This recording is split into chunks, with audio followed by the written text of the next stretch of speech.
तो सभी को नमस्कार। तो आज हम कक्षा 8 की जो पहली ही प्रश्नावली है जिसका नाम है परिमेय संख्याएं। पहली प्रश्नावली का नाम है परिमेय संख्याएं। तो सबसे पहले उसके जो महत्वपूर्ण जो बातें हैं जो आगे हमारे काम आएगी उनको जानना जरूरी है, तो उनके बारे में थोड़ा पढ़ लेते हैं। तो सबसे पहले इसमें एक टॉपिक है प्राकृत संख्याएं किसे कहते हैं। प्राकृत संख्याएं यानी वे संख्याएं जो 0 नहीं है, वे संख्याएं जो 1 2 3 4 और यूं लगातार चलती रहती है। वे संख्याएं जो 1 2 3 4 से शुरू होकर अनंत तक जाए,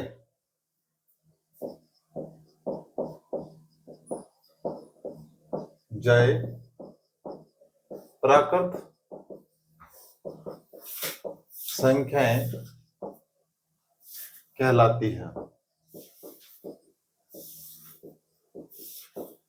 प्राकृत संख्याएं क्या हुआ था कि पहले शुरुआत में जो संख्याएं थी उनकी गिनती 1 से शुरू होती, बाद में उन संख्याओं के साथ 0 को शामिल किया गया, तब वो पूर्ण संख्याएं कहलाई। तो इसमें प्रश्न ये है कि प्राकृत संख्याएं किसे कहते हैं। वे संख्याएं जो 1 से शुरू होकर के अनंत तक जाए, 1 से शुरू होकर के 1 2 3 आदि से शुरू होकर के अनंत तक जाए, प्राकृत संख्याएं कहलाती है। अब दूसरा टॉपिक है पूर्ण संख्याएं। इसमें लिखेंगे वे संख्याएं जो 0 1 2 3 ऐसे शुरू होकर के अनंत तक जाए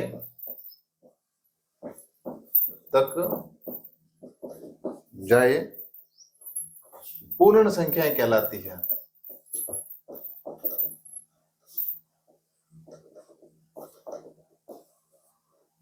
पूर्ण संख्याएं कहलाती है।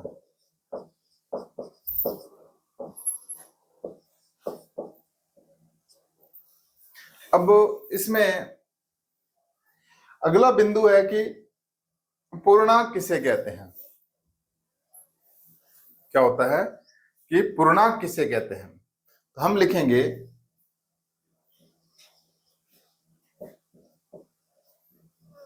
धनात्मक व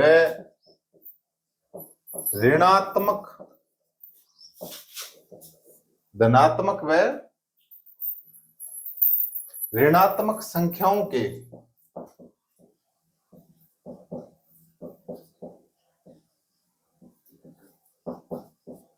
समूह को, धनात्मक व ऋणात्मक संख्याओं के समूह को पूर्णांक कहा जाता है या पूर्णांक कहते हैं।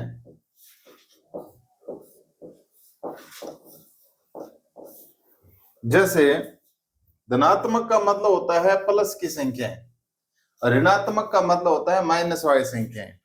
जैसे मैं लिख देता हूं 1 2 3 -4 -6 -8, और ये इस प्रकार से जो इस प्रकार समूह बनता है उसको पूर्णांक कहा जाता है। पूर्णांक किसे कहते हैं। धनात्मक व ऋणात्मक संख्याओं के समूह को पूर्णांक कहते हैं। तो प्रिय विद्यार्थियों, जो भी इसको सीख रहा है तो वो एक बार इसको उतारो इस पेज को, और फिर आगे आपको इंपॉर्टेंट टॉपिक और करवाते हैं।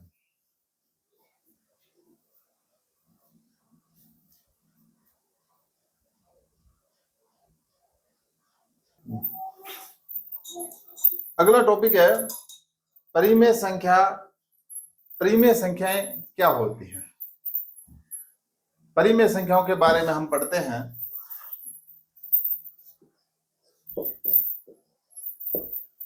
जिन संख्याओं को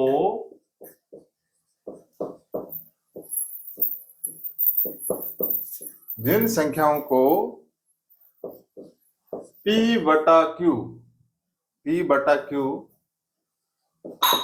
के रूप में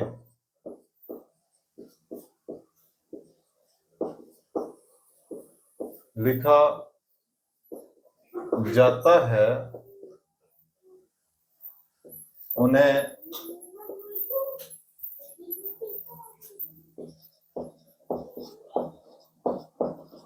परिमेय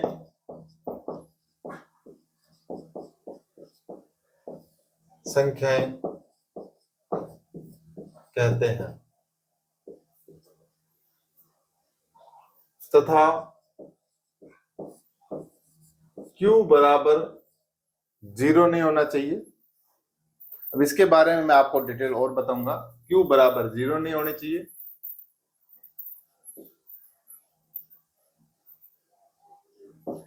वह एक को छोड़कर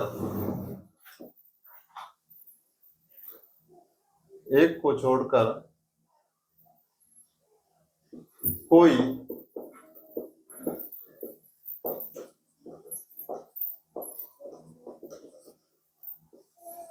उभयनिष्ठ